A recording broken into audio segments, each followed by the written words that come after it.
Negotiations in Islamabad are now underway, but the balance of power did not wait for the first formal session to begin. Even before delegations settled into their seats, Iran's leadership signaled that the opening terms were not up for debate. Tehran framed two demands as prerequisites, not agenda items, and implemented ceasefire in Lebanon and the release of Iranian funds that have been frozen abroad. The message was simple: no movement on those issues, no talks. Iran's parliament speaker, Mohammad Bagher Khalibaf, put it bluntly, two of the measures mutually agreed upon between the parties have yet to be implemented: a ceasefire in Lebanon and the release of Iran's blocked assets prior to the commencement of negotiations. These two matters must be fulfilled before negotiations begin. That single declaration did more than set a tone. It attempted to lock in early concessions and redefine the starting line. In diplomatic terms, it was a bid to turn leverage into structure so that what might have been bargaining chips become entry tickets. In parallel, there have been fresh reports pointing to movement on the financial front. According to Reuters, the United States has agreed to the release of Iranian assets that had been frozen in Qatar, with references to additional banking channels also being discussed. The mechanics and timing matter, and so do the conditions attached, but the political signal is unmistakable. Money is again on the table as a confidence-building measure, and Tehran is treating it as a test of seriousness. From Iran's perspective, the broader objective goes far beyond easing pressure. It is presenting what amounts to a full regional reset, an attempt to reshape the security map of the Middle East in a way that permanently reduces U.S. reach while expanding Iran's room to operate. Tehran's reported position is built around a 10-point plan. It is not incremental. It is maximalist, designed to force the other side to choose between accepting Iran's strategic narrative or rejecting the talks outright. The core demands include a complete withdrawal of U.S. forces from the region and a ban on attacks launched from U.S. bases hosted by regional allies. Iran is also pressing for recognition of what it calls its sovereign right to enrich uranium on Iranian soil, an issue that has sat at the center of international disputes for decades, and one that Tehran treats as both a technical necessity and a symbol of independence. But among all the points being floated, one stands out for its geopolitical consequences. Iran is demanding a role in military management of the Strait of Hormuz, along with the right to charge transit fees. This is not a minor clause buried in a long list. The Strait of Hormuz is the narrow maritime corridor through which a significant share of the world's oil and liquefied natural gas shipments pass.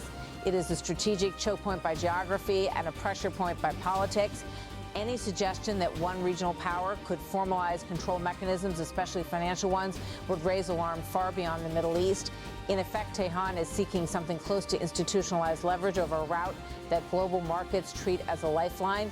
Even the perception of new restrictions or new fees would ripple through energy prices, shipping insurance, and security calculations from Asia to Europe.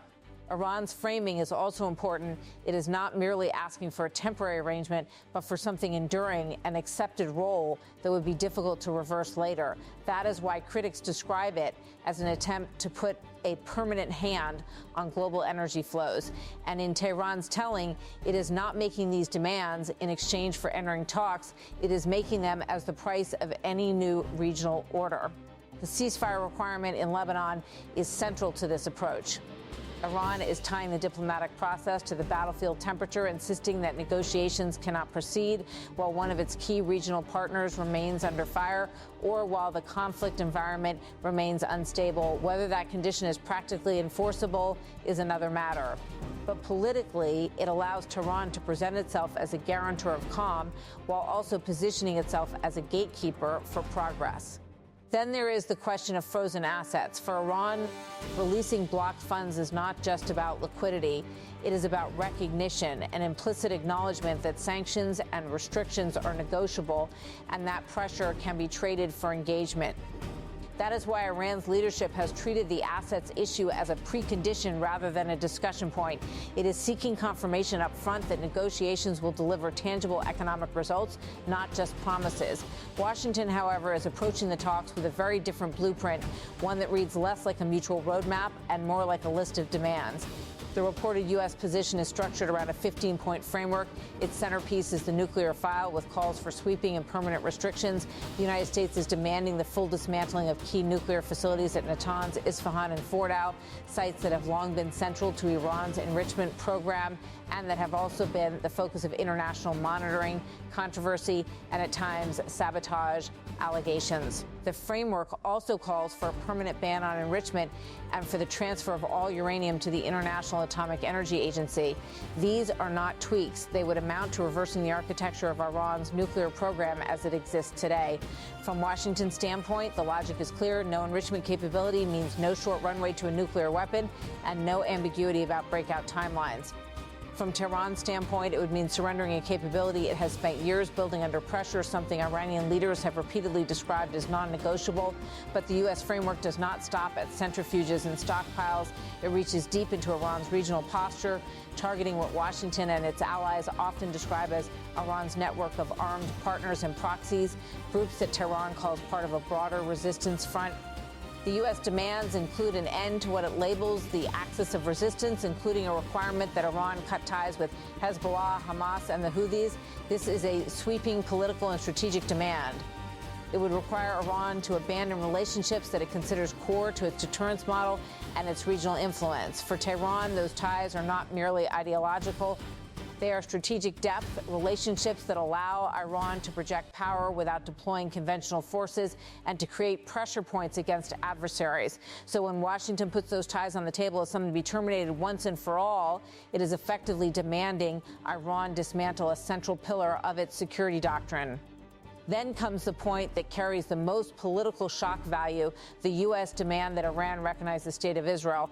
In the Islamic Republic's political system, recognition of Israel is not a simple policy adjustment. It is a foundational red line tied to the identity of the state itself. Iranian leaders have historically framed their position on Israel as a defining feature of the revolution's worldview and regional posture. That is why this demand is widely seen as something Tehran cannot accept without rewriting its own ideological DNA.